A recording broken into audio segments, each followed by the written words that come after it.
Welcome to another edition of Talk with Confidence. This is where we have inspirational conversations with inspirational people. Today, I'm excited. We've got our resident industrial psychologist in studio with us, Mr. Simon Nteso. Welcome, Simon. Right. Yeah. It's always a pleasure. Wonderful. Good to have you back, my man. Yeah, it's nice to be back, man. Yeah, it feels like it's been a while, but you are here. Yeah. And yeah, we are going to talk today. We've been talking in the last couple of weeks. Yeah. In fact, there's a project that we're working on regarding people and how people are the center of organizations. In terms of your experience, I mean, you're an industrial psychologist. You work with people each and every day. People, contract your services to come and help them with their people. What are some of the challenges that people face when they enter organizations? Well, from what I've seen, it's the issue of expectancy between two parties. At times getting a person into an organization is quite easy because most organizations tend to use interviews. Right. They tend to use interviews, and with interviews we put our best foot forward. Yeah, definitely. Wear your best tie, your best suit. Best tie, everything to us communicates only the good about you. Yes. And then you get a person into an organization only to find that the person doesn't quite gel into the organization, or the person is not quite what we're looking for. Rather, and then to find that there's an incongruence of expectancy. A person is in an organization and they are failing to meet or adhere to the standards that are required within the organization, and there's a lot of how shall I put this? There's a lot of a misalignment, and it causes stress not only on one side but on both sides. You have an organization that hired a person thinking that a person will come in to fill a certain position and fill it properly, and the person is not meeting our expectations, and the person on their side failure to meet the expectations set tends to develop stress because you're not delivering what is required of you. So there's a lot you can talk about when it comes to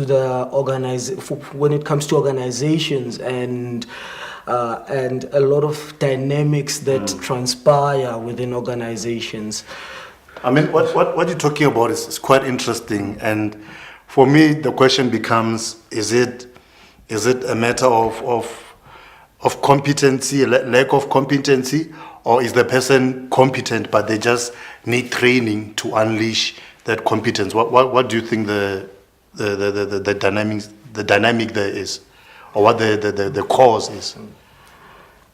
At times, to be honest, it can be either or, because at times you get people that are deemed in psychological terms as late bloomers.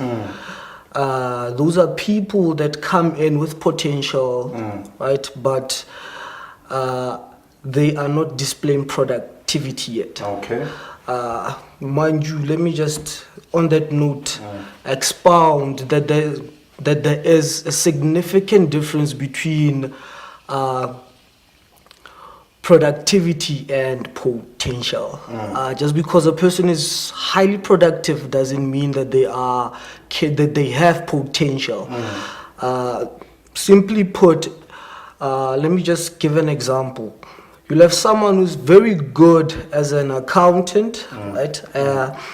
Very good, very productive, but the person's productivity doesn't actually indicate that the person will be able to assume a higher position within an organization and still flourish at the rate they are flourishing within their current position.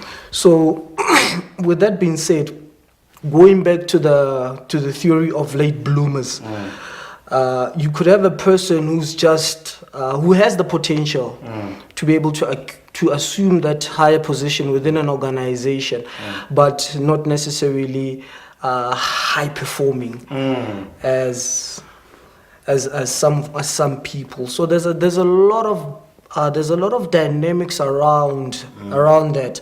That's why at times organizations make use of psychometric tests in order to be able to determine who of their people within the organization are high performers and have high potential. So I mean that's quite. I like that, and I wanted us to get to this point where you're talking about the assessment, because that's a large part of what you do.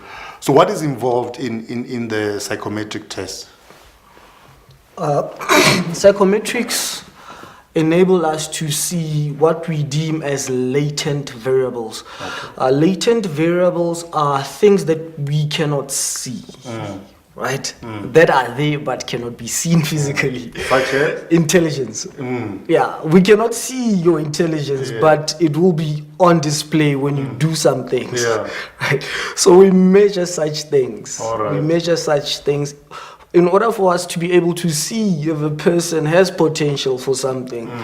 Remember the last time in one of our interviews we spoke about career guidance and determining if a person will be best suited for a certain field of study. And we make use of psychometric tests in that regard as well, because they enable us to see a person's potential and what would best suit a person in terms of field of study. So those are the latent variables that are measured in the psychological space, because we can't see these things, and the only way to unravel these things is through psychometric testing. So they enable us to see if a person is even if they are a high performer, have that potential to be able to assume a higher role within an organization. Because, mind you, as you would know, higher roles in organizations not only require a person to have good competence, but they at times often involve leading people, and leading people comes with its own challenges. There's a lot of dynamics at play when you lead people, because you have this bunch of people and they all have different ideologies, different functioning, different ways of thinking, and different behaviors and personalities, and you have to manage all these people.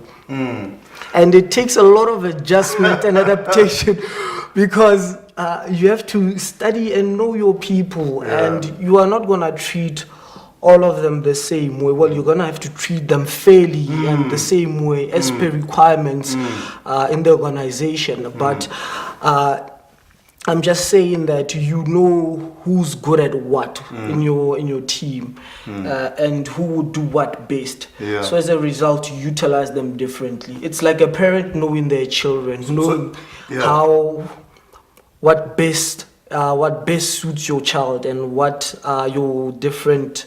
what your children in their different aspects flourish in. I like that analogy, because that's the parent analogy, because you may have 4 kids, but you know their strengths, and you know that if with this one I may have to enforce things a little more because their personality demands that I do that. So with leaders, you're saying it's important that you know your people, you know their personalities, you know what the dynamics they're facing are, so that you can adjust yourself and treat them equally fairly, but differently, because differently can still mean fair. Okay, there's an interesting topic when we're having one of our meetings. And there's a concept that you introduced to me, which I felt was quite interesting. And one of the, so I think it's a quadrant. One of them is unconsciously competent. Yeah. And there were several others. Can you just go into that a little bit? Or the unconsciously incompetent. Yeah. Consciously incompetent. Yeah. And consciously competent and unconsciously competent. Yes. Yeah. Can you just go one by one so we can gain quite some interesting. understanding? Yeah. Yeah. Now, with those 4 quadrants, they portray the 4 stages of competence that are oftentimes in display in people. With the unconsciously incompetent quadrant, you get a person who is incompetent, but they are not aware of their incompetence. Yeah. So they think they're doing a good job, but they are not. They are not. And, yeah. If we could put it that way, could put it that way. Yeah. So you have someone like that who doesn't know what they're doing, but they don't know that they don't know what they are doing. Yeah. And then you get to the next quadrant, you get a person who's consciously incompetent. So this is a person who knows that they can't do something. They know they are incompetent in something. With such people, the advantage is that knowing that you can't do something actually opens room for you to be able to seek help in terms of upskilling yourself. Right? Knowing that you are not good at something is an opportunity for growth. Yes. So typically these people would go out and seek growth, either from their managers, either from people around them, or whichever way that they would pursue this growth. Right? And then with the next quadrant, you get someone who's consciously competent. Yes. They're good and they know it. They can do. They're good and they know it. And they know what they're doing. Yeah. They are fully aware that they can do something and they can do it. Yeah. For such people, what is the danger? I mean, could you get to a point where maybe you think you don't need any growth? At times, it just depends. It's a matter of mindset. Yeah. I do feedback sessions on psychometric tests most of the times, and I always start this conversation with candidates who have undergone psychometric assessments with this statement that growth is a continuous process. One cannot get to a place where they can boldly say that they have made it in terms of developing and upskilling themselves. People always learn. It's continuous. You can't get to a place where you say that you've grown enough. Yeah. Because if you get to that place, you're inviting complacency in. And complacency will bring stagnation. Yeah. I like to use this example when I speak to them. You get into an organization, fresh from varsity, you're a graduate, you occupy a graduate position. You are not content with just being a graduate. You look at the people within the organization and you aspire to be like your manager. What do? You work towards being a manager one day. And then you get to become a manager one day, hopefully. And then you see that, okay, I've worked towards being a manager, but I think I can still do more. I think I want to give that executive position a shot. Yeah. You work towards being an executive, and you get there and you feel like, okay, I want to be a CEO now. You work towards that because, and then you get there, and there'll always be something that you aspire towards. Because I always tell people this: different stages require different attributes, characteristics, and competence. We can't take you from a graduate and put you in a CEO position. You'll fail dismally. You need to build yourself up towards that position. And that's why I say that development is a continuous thing, because you need to prepare yourself for positions that you will occupy in future and the positions that you would want to occupy in future. So you grow into success. You grow. It's a continuous process, and at times it's very intentional. It's very intentional. A person who doesn't want to grow is a person who doesn't see themselves becoming something better than they are currently, and which is a bit of a problem, because in my view and personally, as per my personal conviction, I believe that there's always room for development within a person. You just have to find that area that interests you within yourself to develop it and then give it a go. Wow. Because one of the things that I've come to see within myself is that the thing that you take interest in and that excites you is most likely where you will grow the most. Yeah.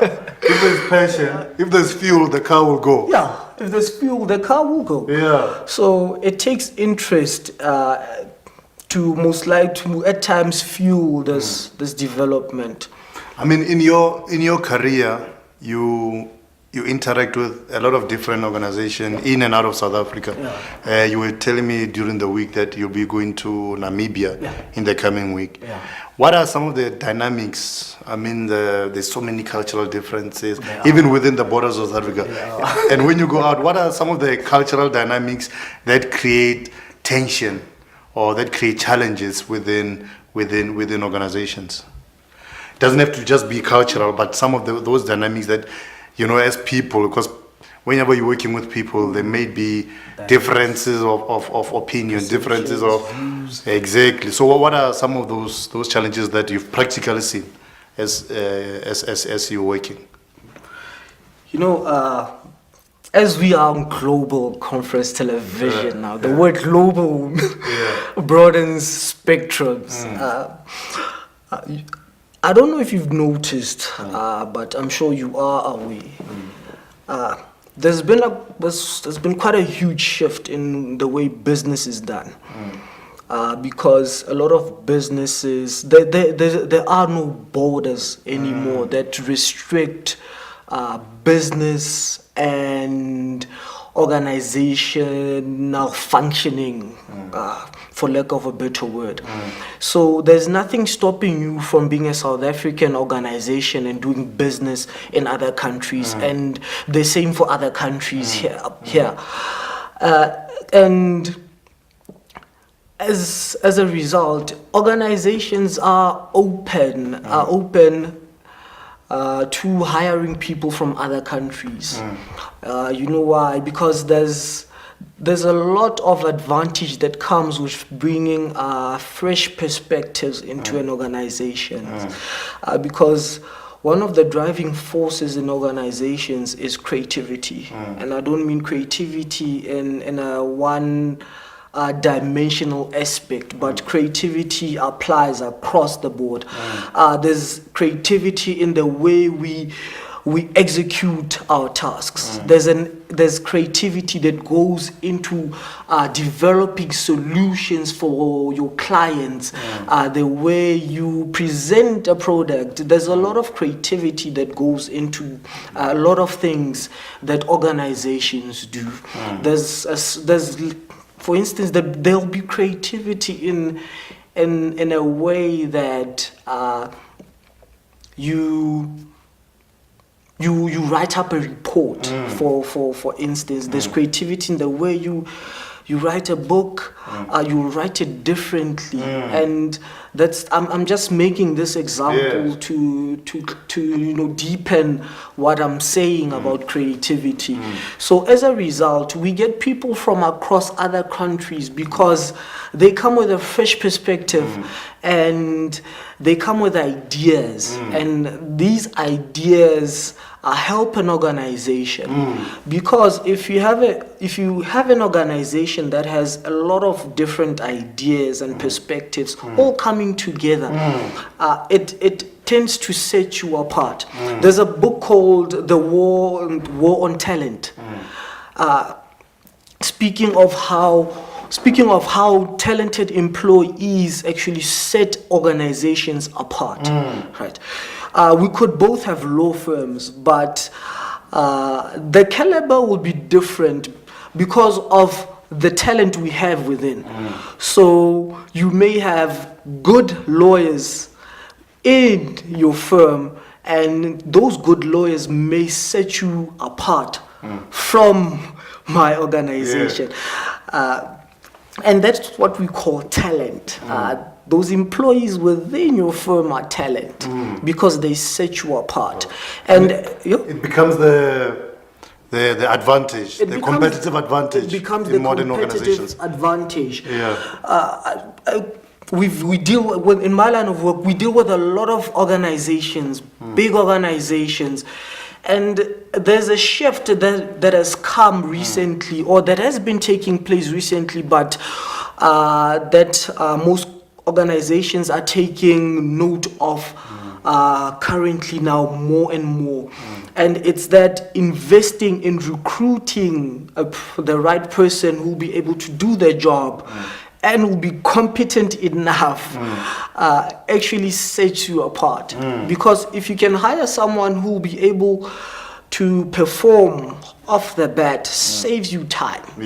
And it sets you apart because if that person knows how to do their work well, it saves you money in training the person, saves you a lot of time, and the person immediately contributes towards the bottom line, and it's good for the business.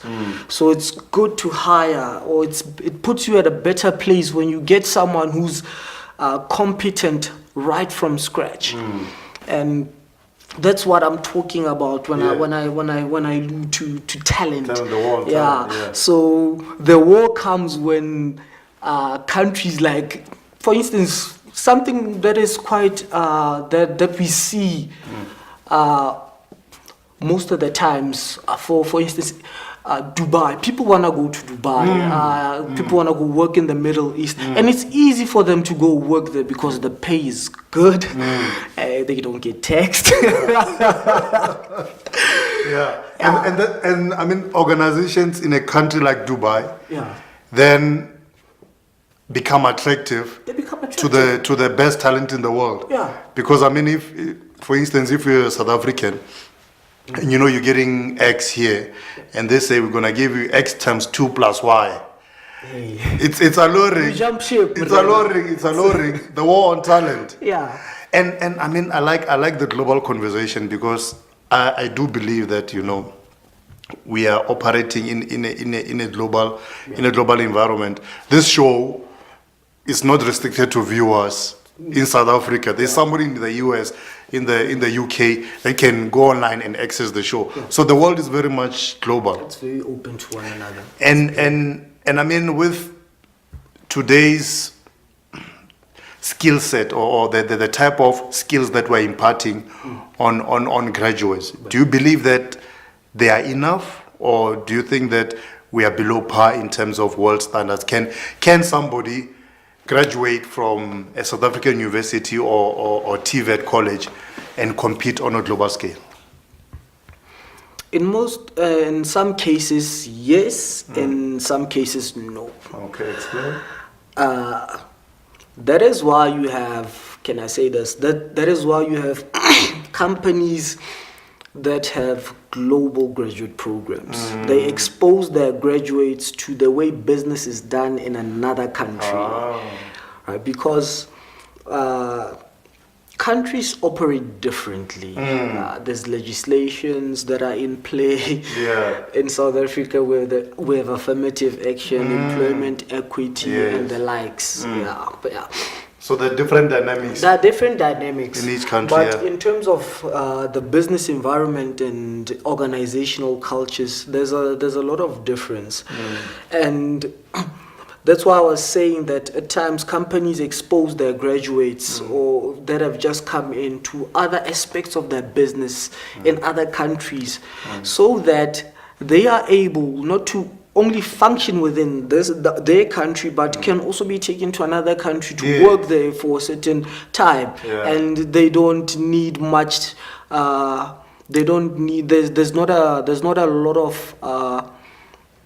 of trouble adjusting to the environment and what that specific environment requires of them. So because there's some for training. yeah, there Before is some for training. I mean, going back to the question of the challenges, I'm a South African graduate, and I'm recruited to go to Dubai or the US or China, or there's a foreign national that has come into South Africa, and suddenly you meet, maybe you didn't get that for training, suddenly you meet people who have adverse views to maybe your religion. Perhaps there's instances of racism. Perhaps there are people who look down upon your culture. Just those different. How does one arm themselves or equip themselves for the challenges that one is bound to encounter, especially if it's a foreign environment, even if it's foreign within the borders of South Africa, but maybe you come from a rural environment. Suddenly you are in a corporate environment, and there are all these different challenges that we've mentioned. How does one equip themselves for those challenges? Well, it's very hard to. That's a very hard topic. That's why we have policies within the organization that are also governed by the constitution. Things like religion, religious background, and the likes are things that I think cause a lot of conflict because of different ideologies and views.